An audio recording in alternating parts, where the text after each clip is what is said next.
Wow, vasario kelinta. Net ne vasaris, o sausis dar. Oras tai fainas. Atsidariau, kad pasišildyt. Nes namie kaip šaldytuve. Lauke šilčiau, kai sulytė šviečia. Nu ką, putplastis dedasi. Trūko man jo. Nedapirkau specialiai, kad neturėt per daug. Dabar dapirkau tiksliai, kiek trūksta. Trūko man po 10 kvadratų. Kambariuose yra sudėta 10-tukas ir 5-tukas, ant viršaus jau viskas, nes ten tik vamsdelį šildymo vedžiosis viršui. Šitam namo gale lygiai tas pats, tam kambarį irgi tas pats, tik vamsdeliai vedžiosis šildymo. O čia, kur katilinė mūsų, techninė patalpa dar ją pavadinkim, čia virtuvė, o ten vonia su tualetu. Daugiau vamzdžių eis, tai mes tuos vamzdžius 10-tukę padarysim griovelius ir suleisim tenais trasas vamzdžių. Tai yra šaltas vanduo, karštas vanduo. Į vonios kambarį šaltas vanduo, karštas. Tai čia eis trasos. Eis greičiausiai 3 vamzdžiai. Eit ir grįžti karštam. Patarė padaryti šitaip, kad nereiktų ten labai daug vandens išleidinėti laukiant šilto vandens. Tai ką, sumetu likusi 10-tuką, dar 5-tuką, kur galima. Šitie dar pakabinau ore juos. Čia prisukau pavarštą didelį. Apatinius nupjauti teko, nes spina yra padaryta tokia, kad kiaurai išeina į lauką, matyt tam, kad laikytų namą nuo išsiskėtimo. Pas mus vėlgi jau ten karkasas lauke yra, ir lubos susuktos, ir, žodžiu, daug mes dėl tvirtumo padarėm, ir ten stakta pas mus rimta atsirado, laukutinių durų. Ir vilsimės, kad namas niekur nekeliauja. Dar teisingai čia pertvara susisuks čia, ir pertvara čia susisuks. Šis ledas čia bus viskas. Tam krašte labai nelygų, ten yra akmenų išlindę, komunikacijų, išbetonuota kreivai, tai neleidžiu iki pat krašto, putplasčio palieku tarpelį ir iš tikrųjų užpūsiu su putomis. Putų ir šiluminė varža yra geresnė šiek tiek. Ir dar kas man patinka, aš dabar visada, kai varau į Ermitažą, aš varau į nukainotą skyrių. 5% ten. Va šįkart pasisekė buvo putos. Tik dėl putos aš ir einu į tą nukainotą skyrių. Kadangi jūsų eina daug, tai prisiperku su nuolaida. Slenkščius iš tikrųjų pasiruošti reikėtų dabar, kol yra prie įėjimo. Nes kai putplastis susidės, tai jie praktiškai su putplasčio viršum gaunasi tie slenkščiai. Tai tą puvieką nudaužyti.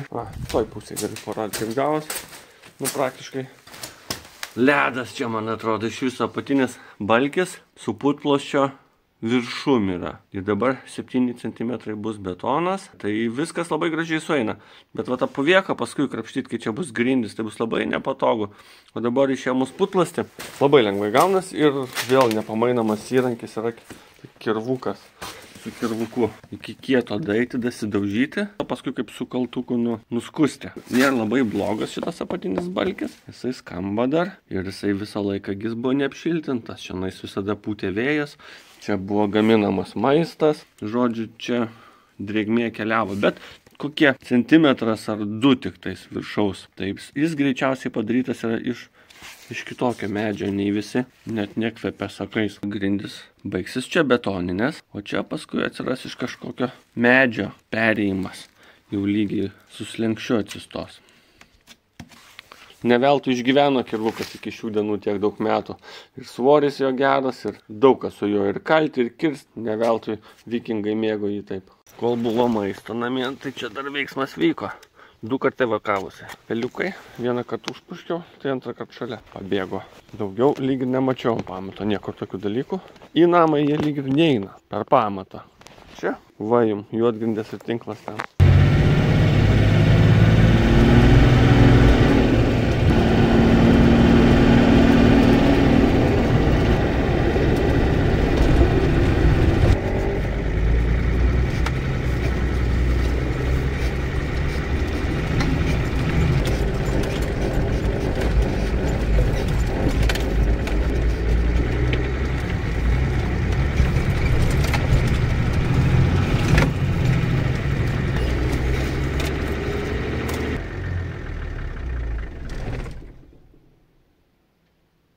Žiemužė pasirodė pagaliau. Nėra labai šalta lauke, bet patinka iš tikrųjų, kad name yra stabili temperatūra. Yra +5. Šilčiau nei lauke. Iš tikrųjų labai net norėčiau, kad truputėlį šaltukas didesnis paspaustų. Namas tai yra nešildomas, o viduj +5. Kažką esu girdėjęs, kad gruntas yra +6, sakykim, na ir jisai šildo savotiškai taip, palaiko tą minimaliai šiltą temperatūrą. Apšildžius perdangą, uždėjus garo plėvelę, langus, angokrašius atdirbus, tai kaip ir dabar gaunasi, kad tiesa, putplastis susidėjo, aš galvau, kad dabar atvės name, bet savaitę nebuvau. Gal pakanka tos būsimo pečiaus pado grunto ir dar ten skylės, kad vis tik prišildytų čia tą namą, tas gruntas. Putplastis tai šilumos negeneruoja, jis tik izoliuoja. Įdomu, kai krosnis atsiras, tai jinai turėtų irgi būti tokios pat temperatūros kaip gruntas, principe, jeigu jos nešildyti. Labai įdomu iš tikrųjų bus pažiūrėti, paeksperimentuoti. Iš vieno dalyko dar ką sprendžiu, tai kad ant stogo laikosi sniegas. Iš tikrųjų prie tokio nedidelio šalčio sniegas ant stogo nesilaikydavo. Kai perdanga buvo neapšiltinta, šiluma kildavo iš čia ir išeidavo per perdangą ir šildydavo stogą. Tai jisai turbūt tapdavo šiek tiek šiltesnis nei lauke, ir tas sniegas nutirpdavo nuo stogo. Tvarkiau vamzdžius, nes buvau grybą supjovęs.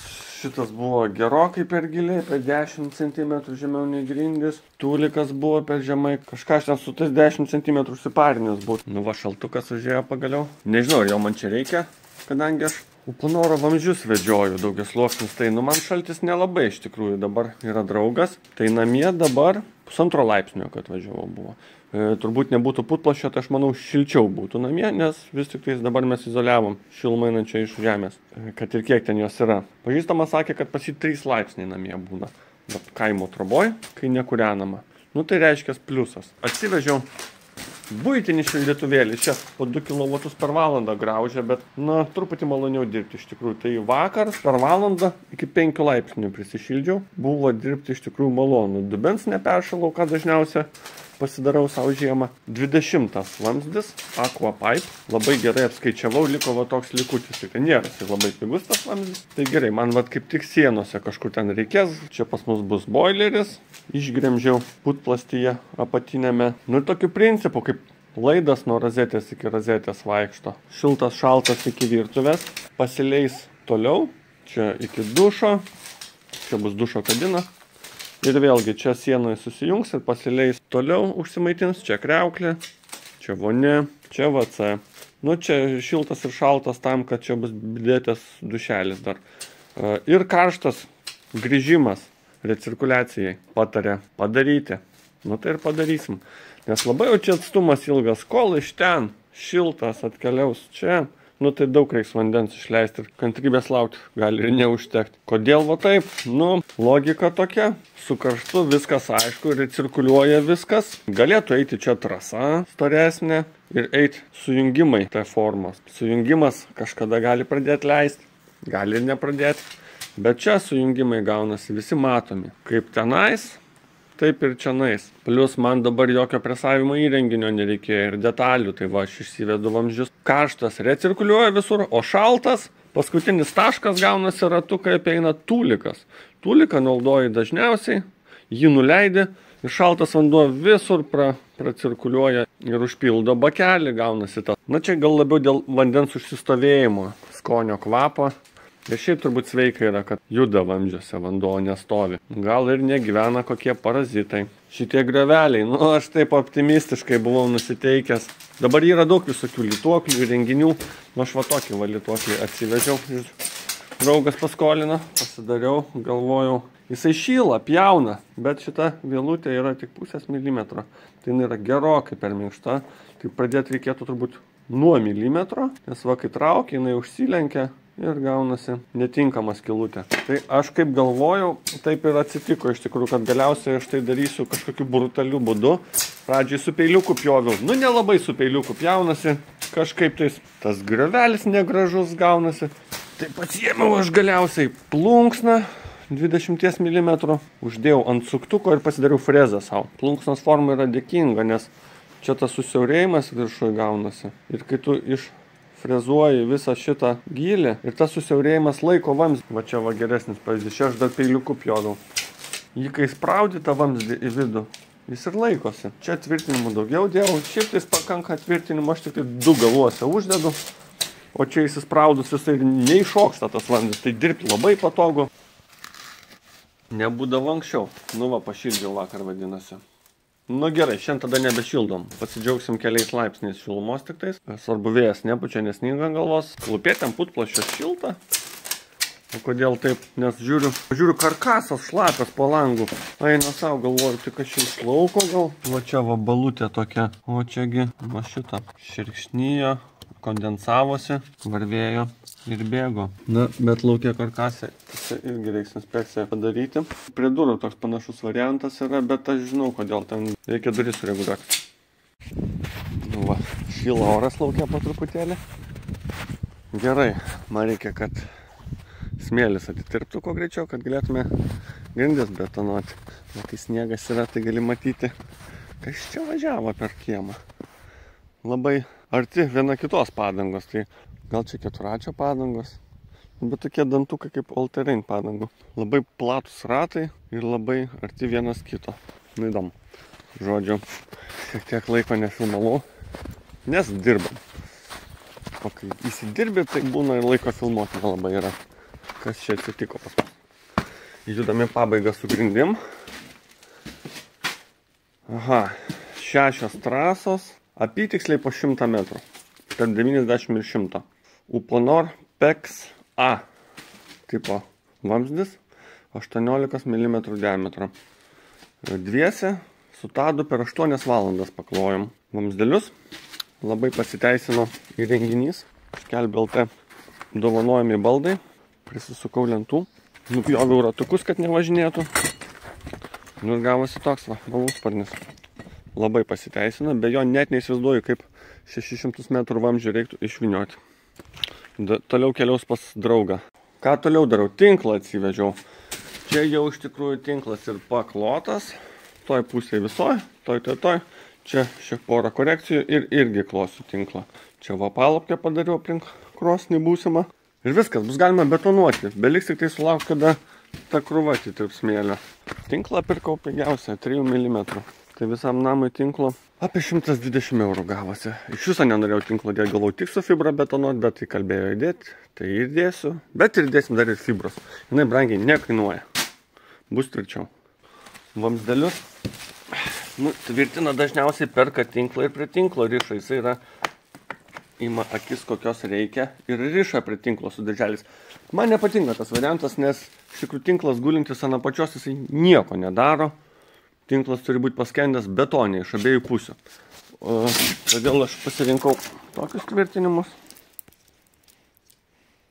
Man labai patiko su jais dirbti. Jų aš naldau tokias 3 dėžutės.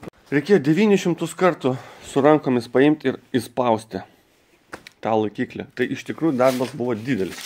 Rankas skaudėjo kitą dieną. O šiaip tais jiem yra toks įrenginys specialus. Jisai apie 100 eurų kainuoja, aš pagailėjau. Nors kitam projektui jau tikrai pirkčiau, nes va irgi draugui reikės, tai būtų galima susimest per pusę. Jį panaudojus vėl parduot gali. Žodžiu, šiaip su juo dirbti būtų labai patogu, nes nereiktų lankstytis. Tai įsivaizduokit, prie kiekvieno tvirtinimo turėjau pasilenkti ir jį įspausti. Arba 4 rupaučių ir spaudinėjau. O šiaip tai eitum stovėdamas ir spaustum. Tiesiog spaustum. Draugas vinioja to šlangą, o tu spaudi. Nu labai fainas daiktas. Iš tikrųjų keista, kad jis dar nėra toks populiarus. Nu kad vis dar riša prie tinklo. Nu tai skaičiuom, 120 eurų tinklas man kainavo, tai reiktų dar 120 eurų tinklo apatiniai dalį. Tai kažkaip pinigų išmetimas gaunasi. Plius tas vamsdelis prie metalo pririštas man kažkaip nepatinka, kai jis kontaktuoja su tinklu.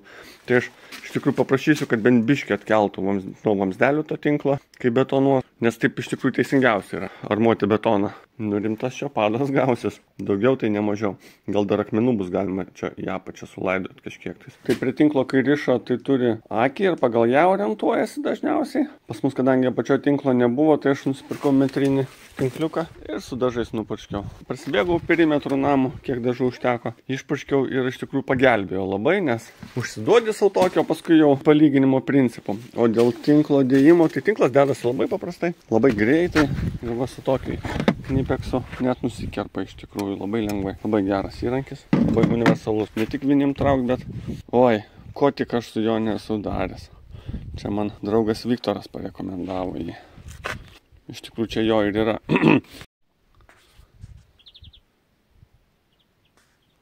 Nuo vakar paukščiai suaktyvėjo. Nu super, iš karto gyviau ir kažkaip džiaugsmingiau, kai girdi įvairių tokių garsų čiulbėjimų lauke. Gal tai reiškia, kad jau to ir pavasaris? Ai ne, grindų patys tai tikrai nebetonuosi. Nu, su tačka čia neprivažinėsi. Nors Hebra galėtų užmaišyti, tikrai čia drauga mano vienas juokas 10 kubų yra. Atvažiuos profesionalai, radau netoli brigadą, dirba 5 eurų už kvadratą. Ir iš tikrųjų, ką norėčiau jau nebenaudoti išlyginamo sluoksnio, kad jis vėliau. Nes jis irgi pinigą kainuoja, tai kam? Padaromės grindis iš karto va, 500 eurų susimokėsim, bet galėsim plyteles kliuoti ir, nežinau, kloti laminatą, dar kažką tais, medinės grindis, žiūrėsim. Dar vienas svarbus dalykas, kurio nepaminėjau, tai pačios šalčiausios naktis buvo, kai vamzdžius planavom lankstyti. Nu, čia kaip visada gaunant fasadą prie sniego dariau, vidų, kai nesninga darau, vamzdžius lankstau, kai šalta. Pardavėjas sakė, kad gamintos deklaruoja labai žemą temperatūrą, prie kurios galima lankstyti tos vamzdžius. Jie yra jau tokie atsparus tam, jeigu ir netyčia perlenksta, neva pašildžius, jie grįžta į savo poziciją. Bet mes nerizikavom, atsivežėm 2 kW paprastą šildytuvėlį, kadangi bijau, kad jis užsidegs. Tai čia iš plytų padariau pakilėlę tokią, iš tų pačių plytų va, ir galvoju, jeigu jis ten užsidegs, tai gal sudegant to smėlio. Velniop. Bet jisai nesudegė, ačiū Dievui, ir namą pavyko prišildyti per 2 dienas iki +12. Tai viduje buvo +12, kai lauke buvo daugiau negu -10. Žvarbu buvo. Nu tai va, 2 kW šildytuviukas paskaičiavom.